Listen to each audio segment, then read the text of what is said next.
চলে এসেছি, নাড়ু হয়ে গেছে, মানে বানাবো আর কি। গোটা রে বাবারে কি গরম, ফ্যানও চালাতে পারছি না, শুকিয়ে গেছে। ওহো, চলো দেখাই তোমাদেরকে। হ্যাঁ, গুড় তো খুবই গরম, ঝাপসা কেন হচ্ছে। তো এই হচ্ছে নারকেলের নাড়ু। গুড়ের এত গরম, হাতে লেগে গেছে, তো হাত লাল হয়ে গেল।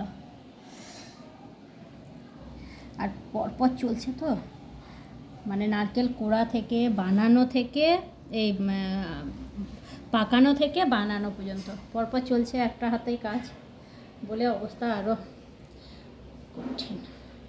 যারা বানায় তারাই বুঝতে পারবে, অন্য কেউ বুঝতে পারবে না। মানে খুবই গরম।